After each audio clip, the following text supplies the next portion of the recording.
Hi friends, millet రెసిపీస్లో ఇవాళ అంబలిని ఎలా తయారు చేసుకోవాలో చూపించబోతున్నాను. ఈ అంబలి మనకి సూపర్ ఫుడ్ అని అనుకోవచ్చు, ఎందుకంటే దీనివల్ల మనకి ఎన్నో ప్రయోజనాలు ఉన్నాయి.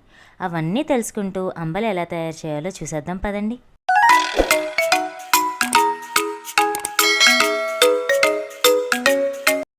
ఈ వీడియోలో నేను సామలతో అంబలి ఎలా తయారు చేయాలో చూపిస్తున్నాను. మీరు సామలే కాకుండా వేరే ఏ మిల్లెట్స్నైనా తీసుకోవచ్చు. ముందుగా మిక్సీ జార్లో సామల్ని వేసుకొని కాస్త బరకగా పొడి చేసుకోవాలి. కొంత పిండి కొంత నూక ఉండేలాగా ఈ విధంగా టెక్స్చర్ ఉంటే సరిపోతుంది.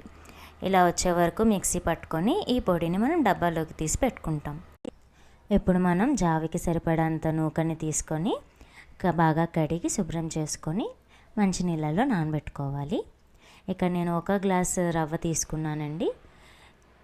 ఇలా బాగా నీళ్ళతో కడిగి ఆ పొట్టు లాంటి దాన్ని అంతా కడిగేసుకోవాలి. తర్వాత మళ్ళీ నీళ్ళని తీసుకొని మరోసారి గింజల్ని కడుక్కోవాలి. ఇలా కడిగేటప్పుడు మనం బలమంతా ఉపయోగించి పిసికినట్టుగా కడగకూడదు. ఇలా పొడి పొడిగా వేళ్ళతో మెదుపుతూ కడిగితే సరిపోతుంది. ఇలా మరోసారి మొత్తం కడిగి నీళ్ళని వంపేసిన తర్వాత మంచి నీళ్ళని నానబెట్టుకుంటాము. 1 గ్లాసు రవ్వకి 8 నుంచి 10 గ్లాసులు నీళ్లు పడతాయి. ఇప్పుడు నేను 1 కప్పు రవ్వకి 1/2 లీటర్ మంచినీళ్ళని వేసి నానబెట్టుకుంటున్నాను. ఇలా మూత పెట్టి ఒక 8 గంటలు నానబెట్టుకోవాలి. 6 నుంచి 8 గంటలు అయితే మినిమం నానబెట్టుకోవాలండి. ఇలా 8 గంటలు నానిన తర్వాత మట్టి కుండను తీసుకుంటున్నాను. మట్టి కుండలో అయితే జావా టేస్ట్ కూడా బాగుంటుంది. ఇప్పుడు 8 గంటలు నానిపోయిన తర్వాత ఈ నానిపెట్టిన నీళ్ళని మాత్రమే వేసుకోవాలి. ముందుగా రవ్వని అలా గిన్నెలోనే ఉంచుకుంటాము.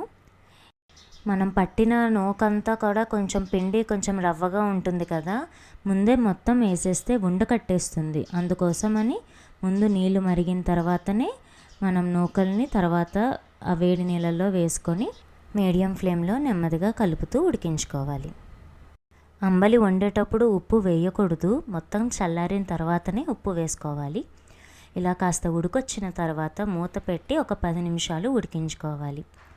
10 నిమిషాల తర్వాత మూత తీసుకొని మళ్ళీ ఒకసారి కలిపి గింజ ఉడికిందో లేదో అని కొంత చిన్న పిసరు తీసి వేళ్ళ మధ్యలో మెదిపి చూడండి.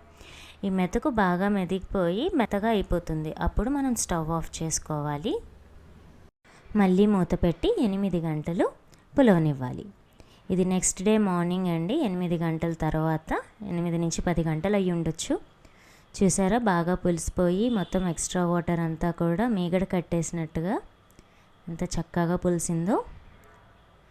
ఇందులో ఇప్పుడు మనకి కావలసిన మంచి బ్యాక్టీరియా అంతా కూడా ఉంటుంది.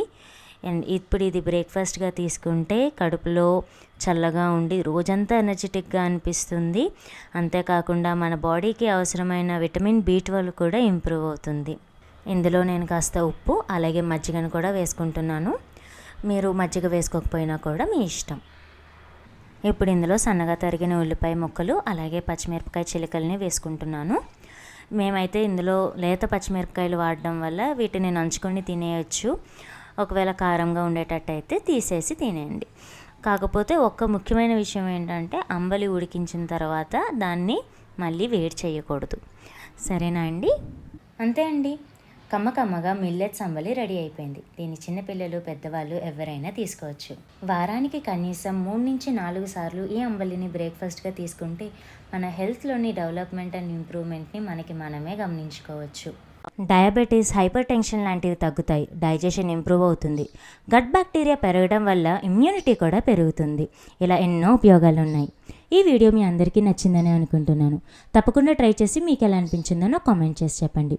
వీడియో నచ్చితే లైక్ చేయండి, షేర్ చేయండి. ఇలాంటి మరిన్ని లిటిల్ థింగ్స్ కోసం ఛానల్కి వెంటనే సబ్స్క్రైబ్ చేసుకోండి. See you all in the next video.